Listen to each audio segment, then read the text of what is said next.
Mes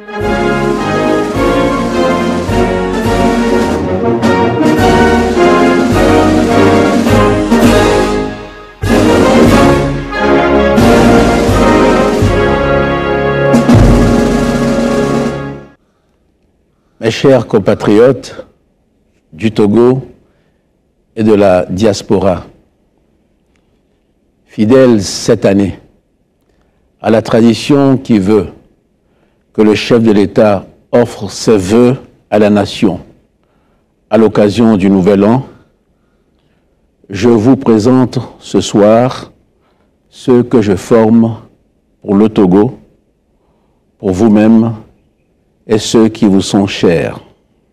Notre pays, comme l'ensemble des nations du monde, a connu une année 2024 difficile à beaucoup d'égards.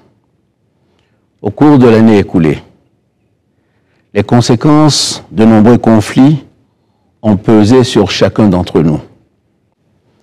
La guerre qui oppose l'Ukraine à la Russie, outre son coût humain, déstabilise les circuits commerciaux mondiaux. Le conflit israélo-palestinien exacerbe le risque d'un embrasement généralisé au Moyen-Orient. Là encore, ce sont les voies du commerce mondial qui s'en trouvent fragilisées. Plus préoccupant, le risque de guerre commerciale s'est accru, en particulier entre les États-Unis et la Chine. Ces conflits nuisent à notre développement et sont souvent à l'origine d'une inflation qui pèse sur le pouvoir d'achat de chacun d'entre nous. Mon autre grande préoccupation concerne, vous vous en doutez, la crise climatique.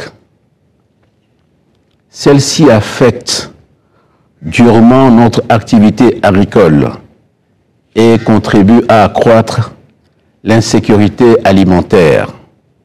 En effet, moins le climat est prévisible, plus il est difficile pour nos agriculteurs d'organiser leur production. À ces difficultés se rajoute dans la sous-région une situation sécuritaire difficile qui s'étend aujourd'hui à l'ensemble du Sahel.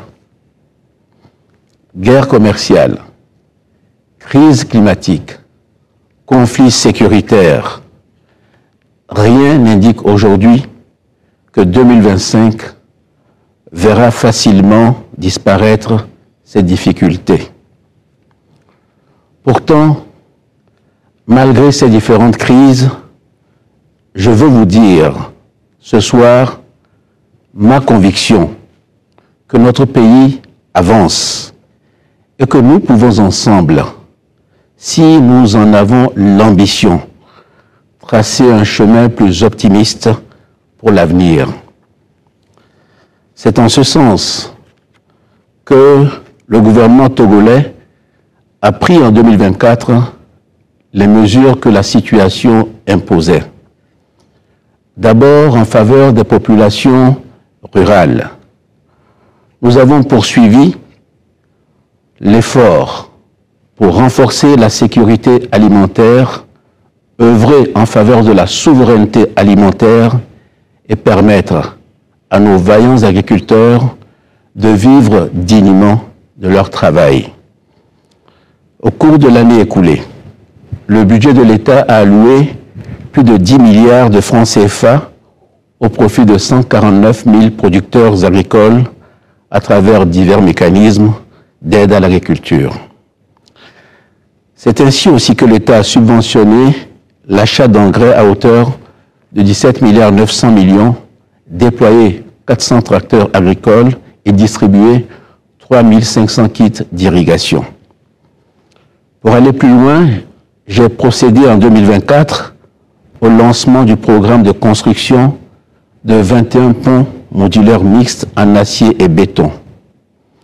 Cet ambitieux programme permettra le désenclavement du milieu rural, condition essentielle de son développement économique et social.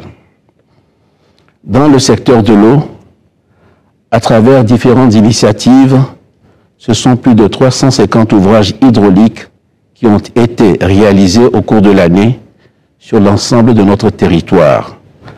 Et sur la période 2024, ce sont 3000 ouvrages que nous avons pu réaliser. Et enfin, plus de 1000 kilomètres de pistes rurales ont été ouvertes ou réhabilitées chaque année depuis 2020, améliorant de manière très significative l'accès de nos agriculteurs au marché. Cet effort majeur pour le secteur agricole est essentiel pour l'avenir de notre pays. Au-delà de ces efforts au bénéfice du secteur agricole, une attention toute particulière a été portée au secteur de la santé. En janvier 2024, a été lancé le chantier de l'AMU, l'assurance maladie universelle, qui vise à assurer à chaque citoyen un accès équitable à des soins de santé de qualité. Cette ambitieuse réforme concerne en particulier ceux qui travaillent dans le secteur informel et ceux qui résident dans les milieux ruraux au Togo. De même, en 2024, notre pays a pu doter plusieurs centres de santé d'équipements médicaux modernes d'une valeur de plus de 20 milliards de francs CFA. Dans le même sens, nous avons augmenté les efforts de l'État au bénéfice de l'éducation nationale. C'est ainsi qu'en 2024, plus de 2000 salles de classe ont été construites et réhabilitées sur les 7000 classes réalisées dans le cadre de la feuille de route gouvernementale. Et ce sont près de 4400 postes d'enseignants qui ont été ouverts au concours national de décembre 2024, portant à 15 000 le nombre d'enseignants recrutés sur les 4 dernières années. Enfin, comme annoncé ces derniers jours, le gouvernement a lancé un vaste plan de lutte contre la vie chère. Ce plan, vous le savez, comprend une baisse des coûts de transport et un contrôle de prix des produits de première nécessité, accompagné d'un dialogue fructueux avec les importateurs et les grossistes. Par ailleurs, en plus de la prime spéciale de fin d'année, dont bénéficient plus de 150 000 d'entre vous, la réduction des tarifs d'électricité concernera plus d'1 million de Togolais. Mes chers compatriotes, toutes ces mesures vont dans le bon sens et préparent l'avenir de la même manière que les dépenses sécuritaires garantissent notre indépendance. C'est ainsi qu'au cours de l'année 2024, j'ai donné des instructions pour que soient significativement augmentées les dépenses liées à la lutte contre le terrorisme et que soit encore mieux protégée la frontière au nord de notre pays. Je veux ici rendre un hommage appuyé à nos forces de défense et de sécurité, avec lesquelles j'ai passé le jour de Noël dans le Nord. Mais la crise sécuritaire ne saurait être réglée par la seule réponse militaire. L'accent doit être mis sur la région des savanes pour qu'elle ne soit pas laissée en marge du développement national. Ma conviction profonde est qu'au-delà du militaire, il faut le développement économique. Mais au-delà du développement économique, il faut du dialogue communautaire, car il faut rétablir la confiance.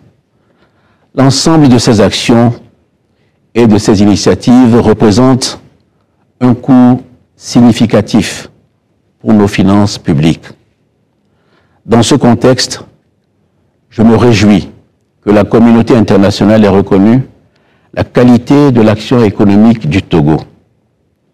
Cette reconnaissance s'est notamment traduite par la signature de plusieurs accords d'aide au financement, d'investissement et de programmes sociaux par les grandes banques de développement comme la Banque mondiale, la BAD, la Banque africaine de développement ou la Banque ouest africaine de développement. Tous ces résultats économiques et sociaux sont conformes à la feuille de route 2020-2025 que j'avais donnée au gouvernement et que sous mon autorité, il applique année après année. En 2025, nous aurons à poursuivre ces efforts. Il reste encore une année à courir pour cette feuille de route. C'est une planification rigoureuse qui a porté ses fruits.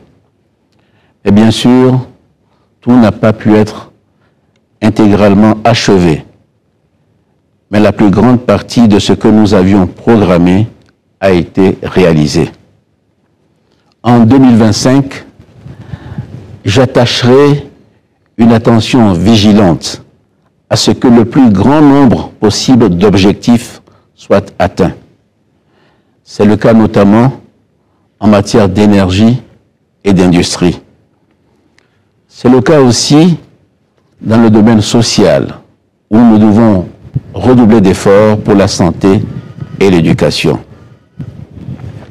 Mes chers compatriotes, Togolaises, Togolais, je veux terminer ces vœux que je vous adresse pour 2025 en soulignant combien l'année qui vient marquera un renouveau de notre vie démocratique.